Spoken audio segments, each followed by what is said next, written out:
Hi, Julia Usher, Recipes for a Sweet Life. I have got another great stencil video for you related to my new cookie stencil line called the Prettier Plaques series. Actually, the line is going to be much more comprehensive than that. We'll be introducing other series over time. The Prettier Plaques series is just the first of many. I've also got another great announcement related to my stencils, and that is that this month, mid-December, we're introducing a Stencil of the Month Club. What that means is that if you subscribe to the club via the stencilease.com site, you'll get 20% off, roughly 20% off a surprise stencil set or set of stencils each month. So in this video, I'm debuting my January stencil of the month, which is this very fun and lively piece set, which you see before you. I'm going to show you how to work with it in a couple of different ways. First, I'm going to show you how to use it by mixing up a bunch of colors to create a really vibrant New Year's set. I'm also going to show you how to use aspects of the stencil to create relief through a royal icing snowflake transfer. And lastly, I'm going to show you how to mix things up with two other stencil sets of mine to create another look that's also equally beautiful for New Year's. So let's talk about what we'll need for this project. So for this project, we will be working, as I said, with my piece set, with, just as a reminder, all of my Prettier Plaque sets are comprised of 4 stencils and 1 masking piece. This piece set has gorgeous snowflake pattern in the background. The frame stencil, pretty straightforward. The message stencil, this piece, in a lovely script. Here's the shading stencil, which is an optional step to create shading around the message area of the cookie. It's simply the negative piece, what's left after punching out the masking piece. The masking piece is what's vital to these sets because they mask off a portion of the background so that your message can fit there comfortably and reveal beautifully. So we'll be using that set in its entirety to create this version of the cookie in shades of icy blue for winter. And then we'll be using stencils from 2 other sets, the oval, mask, and frame from one of my baby stencil sets, and the message from my Merry Christmas set will be used in combination with the background from the piece set to create a cookie that looks equally beautiful but very different. You'll also need some smoothly iced and completely dry cookies. I can't impress upon you how important it is to have smoothly iced cookies, because the smoother the cookie is, the flatter the stencil will sit on it and the better, cleaner looking stencil you'll get. The other cool thing about my stencil sets is they're designed to really work well on a wide range of plaque cookies, ranging from 3 to 4 inches, meaning that you'll get clear, vivid images of the message, as well as a great exposure of the background. So both background and message are in good balance on many different cookie shapes. You can also work with traditional shapes. They don't need to be confined to plaque shapes per se, so I'll be working on a standard round here. I need a stencil frame for holding my background stencils in place and various other weights. Sometimes I weight down the edges of the stencil frame with heavier weights to allow the stencil to lie flatter, and I always use smaller weights on the masking piece to hold them in place. As I mentioned earlier, we're going to be using a broader range of colors. I've pre-mixed them, and this is what's great about airbrushing. You can just get such a range of color out of very few colors. I'll be working with a light blue, which is a mixture of royal blue and white. And I'll be working with a greenish blue, a darker blue, that's a mixture of black, green, and a different shade of blue, a Hawaiian blue. You'll need an airbrush, of course. You'll also need airbrush cleaner to keep that airbrush working properly, a little container for receiving extra airbrush coloring as needed. And I'm going to top these all off with extra shimmer and shine for the New Year's season. So I've got some PME edible luster spray that we'll be spraying across the whole cookie top, and assorted dragées and nonpareils in the silver family to give that extra sparkle. I'm going to start by working on the piece set as it's designed to work, and then in parallel, after I do that, I'm going to show you how I swap in some stencils from some other sets to create the Merry cookie with a slightly different look. But we'll be working with the same colors on each, just different stencils. So to start, I've got my background stencil, as you can see, set up in my Stencil Genie with the thinner edge of the Stencil Genie down. I prefer that because then this sort of hangs suspended on the cookie, not quite touching the counter, and lies flatter that way than if I were to flip it the other way around. Additionally, I sometimes weight the edges, which I think I'm going to do on this one because my cookie kind of bows down towards the edges, and that just causes the stencil to bend around the contour of the cookie that much better and hold it that much flatter against the cookie, preventing underspray and giving a cleaner look. I am going to center my message on, so that's what it looks like, just background. I could put my message here if I wanted. I could put it here, but basically wherever you locate the masking piece is where your message is going to land. I'm going to center it here and weigh it down with some small magnets. I think that looks pretty good. Now we're ready to airbrush, but the first thing I want to do is test colors. I often do that on paper first. This is kind of where I'm headed, though I think I might do the central message in the dark blue just to jazz it up a little bit. Even so, I am going to test the colors first on my work surface. The light blue, as I mentioned, is a mixture of royal blue and white airbrush coloring. But I mixed it a while ago, and I just want to test it one more time to make sure it's going to work for this. So my blue looks about as I imagined it. So I'm going to use it to hit all the small dots on the stencils and also the centers of the snowflakes. So light touch, light pressure on the compressor, and pretty close to the cookie, spraying from directly overhead.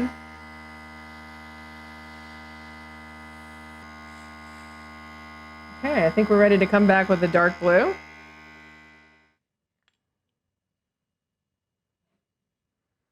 And we want to test this color first. I want to make sure it's what I imagined it was. It's starting to come out now. I think that looks good. Again, pretty close so I don't go over the light blue with it, because that'll shade it. I think that's good. It doesn't have to be a super even application of color. Some variation across the snowflakes will look nice. I'm just going a little darker at the top, and a little darker here. Oops, I've mixed this guy all together, so let's get that. I think that's good. That looks really nice. But we're going to be using a different set of messages and masks on this, ultimately, a different message and frame. And so in thinking about mixing and matching stencils from my different stencil sets, just one consideration.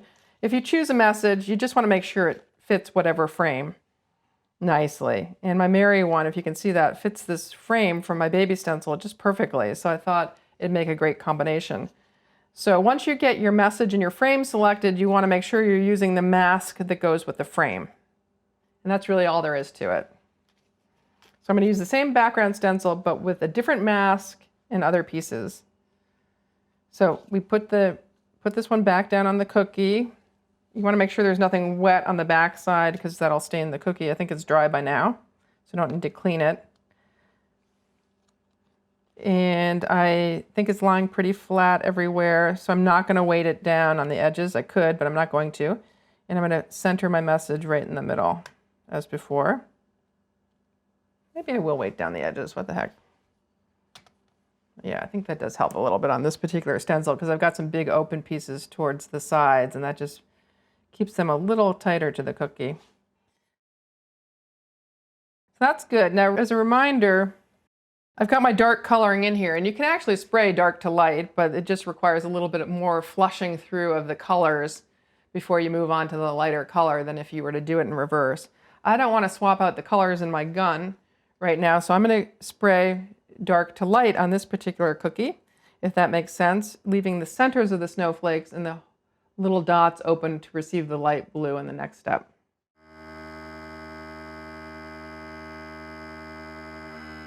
Just going back over some areas that look a little light, so I get roughly even coloration around the cookie. That's not crucial to do, but if you want to, you can.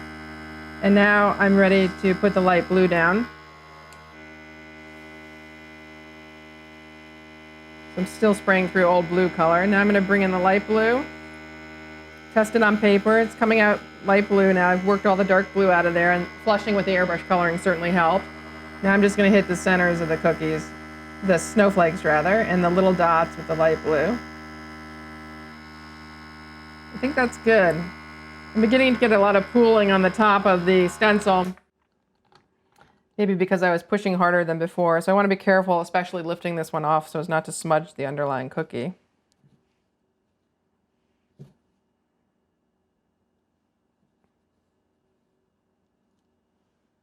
That looks great.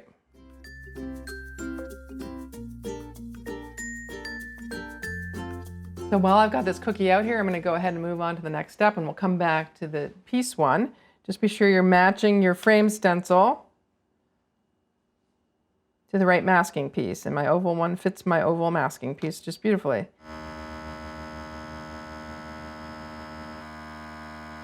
I'm always looking from overhead to check the evenness of the color application. I think that looks good. And here it's easier for me to keep a finger on to take the stencil off, so I'm going to do that to prevent any smudging, but it looks good.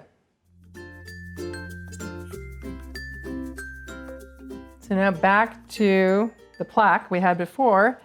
And remember, we masked with a very different shape, more of a rectangle, so I want to make sure I put that frame on. But before I do that, I've got one optional step that I can do of using my shading stencil to create a shading within the frame and around the message. And I think I will do it on this cookie. I didn't do it on the last one, just so you can see this particular stencil also in operation. So simply center your shading stencil over the masked area from before. And to create shading effects, you can use dry brushes and dry dusts and just dust around the edge of that stencil. I'm going to be using an airbrush here. I'll be using dusts in another video.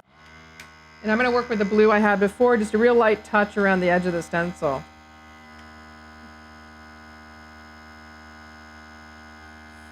I'm going to hit it a little harder in this corner since I have a color burst over here, and maybe a little heavier down here. And that's about as much shadow or shading as I think I want. So a very different effect than the one where I didn't use the shading stencil. Now at this point, I'm ready to move on to the frame for this particular piece. But I think I want to do that in dark blue just to contrast my shading that I just put down. But first let me get it on there and centered in the shaded area. So I want to swap out the light blue for dark blue just to get some contrast between the shading I just applied and the frame. You could do them the same color, but I think this will look a little bit better. And then we'll do the messages all in the same dark color so we end on the same note on both cookies. Just testing it, running out the light blue first till I hit dark blue. Here it comes. It's ready to go on the cookie.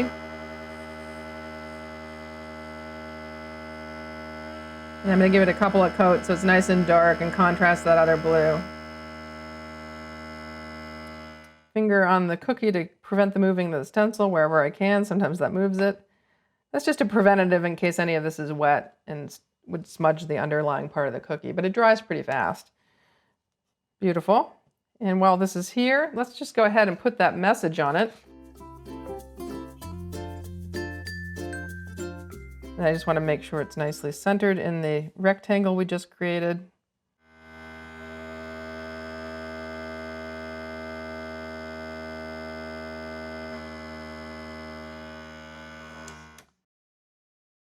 I wanted to have the same color intensity on the letter as I did on the frame, so I went over that a few times. Off it comes, and we'll then put the message on the other cookie. Now, let's just see, this piece wouldn't fit so well on that other frame from the other set, so that's why I chose to use a different set of letters and a different combination on this particular cookie, whereas Mary fits with some room to spare and looks quite nice. So we're just going to center that in there, weigh it down as always, and hit it with the same dark blue.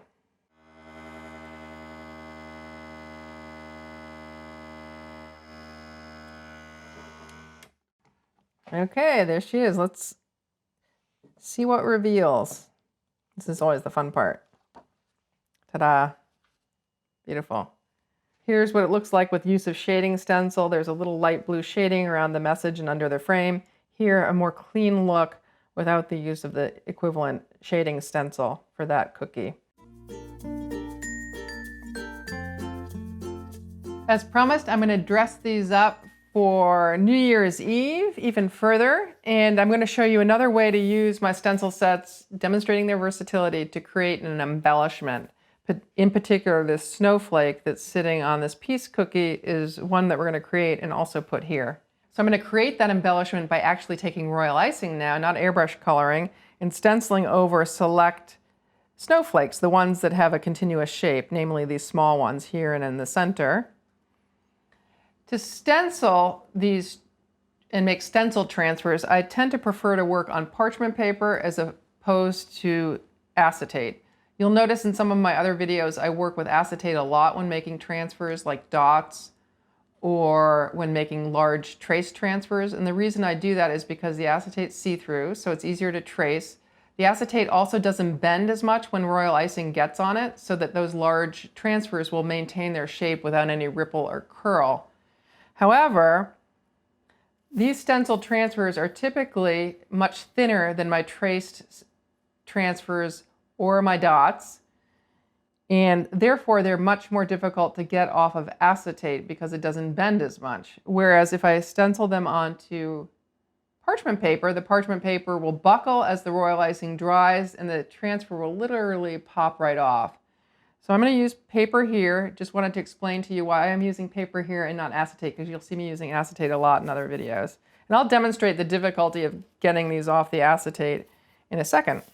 But to stencil, I am just going to select the areas I want, and to stencil I always use a really thick icing and not very much because we don't have big areas to cover. And I'm just going to start by stenciling this one on the end, holding the stencil flat so it doesn't move. I'm going to pick up some other areas that I haven't masked off that I won't want, but that's okay. And then just spreading the icing flat down to the surface, carefully lifting the stencil so I don't mess it up. And eventually, as the icing dries, this is very thick icing, so it'll dry very quickly in the matter of minutes. It'll pop off and we'll be able to use it. And I can rotate to another area of the stencil and pick it up again over here. If I want to do a bunch of them, I just continue in this fashion. So just to demonstrate what I explained earlier, these are some larger snowflakes off that same stencil that I made on parchment paper, and they just popped off all by themselves without me having to do anything. At the same time, these ones I did on acetate are hard to budge. Now I could conceivably get them off by cutting around them and gently peeling away the acetate, as I've done before, but it's a lot more difficult without breakage. I got some breakage on that one. So that's why I prefer parchment paper for these very thin stenciled transfers. Thicker stencils, ones that require tracing and have more body to them, acetate often works better. So how do we get those snowflakes on? Very carefully, because they are quite fragile, as you can see. This one I simply airbrushed with a little bit of the light blue coloring we used earlier to give it a little bit of color. You could also use colored royal icing. I think I might put it on the bottom of this one rather at the top because I really like the look of that snowflake. There's a little bit of a void here. I'm going to use some thick royal icing. Actually, that's kind of thin, but that should work. The thicker it is, the less likely it is to hit the cookie. It'll rather than sinking down to the level of the cookie, it'll ride a little bit higher. But I think that's okay, and I'm just going to rotate it so it's not interfering with my letters. And give it a little more glitz by adding a silver dragée, a large one. These are actually chocolate filled. If you can get these down with your hands, great. Tweezers is also a possibility. I think that looks pretty. And then lastly, I want to use some small nonpareils, silver pareils, just scattered around as I did on this cookie. You could place them one by one with tweezers. That's kind of tedious. So I've got a piece of paper towel down here to catch them and keep them from rolling. You could also work on a cookie sheet so you can recover any stray beads, because what I'm going to do is funnel them on top of icing. So some are going to roll off the cookie wherever they don't hit fresh icing. So I think I want a few up here because that's kind of an empty zone. Maybe a few here. And we don't want the icing to dry, so we want to kind of funnel them on almost as soon as you pipe the icing so they stick. And I think I'll put a couple of little doodads right there. And again, if you were to do this in a cookie sheet, you'd be able to recover all the spare ones a little more easily. I can also fold up the paper towel. The advantage of having them also in the cone is that when I'm done, I can just funnel them back into the original container. Now for the ultimate shimmer, again, Pearl Luster Spray is going to go down in a thin coat. You can either spray the cookie before applying the snowflake and the dragées or after. I often prefer to spray after as long as I'm spraying with something that's not going to affect the coloration much of what I've just put down. If this were a darker color, then I'd want to spray before because it would interfere with the elements, the dragées that I placed on top. The reason I prefer to do it after in this case is simply because in the placement of the beads and things on the cookie, you can sometimes scuff or mess up the spray and smudge it. So particularly if it's not fully dry. So that's why I'm applying it last here. And we're just going to do a very thin coating so you'll see through to the other colors underneath. This I spray much further above because I don't want a lot on the cookie, just this slight sheen. And that's it. I don't know if you can pick up that sparkle, but I certainly can by the way I rotate it in light. It looks very wintry and snowy. So before you rush off to try these techniques using my new Prettier Plaques stencil series, I want to remind you of my wonderful Stencil of the Month Club, which is launching as we speak with this video. If you subscribe to the club by going to the stencilease.com site, you'll get roughly 20% off surprise packages of my stencil sets or collections of individual stencils also on the Stencilease site. That means you'll get roughly $20 of retail value for something closer to $15.99 each month, and it'll be a surprise in your mailbox, which is always fun. So hurry on over to the Stencilease site and subscribe to the club. In the meantime, have a great New Year's and live sweetly.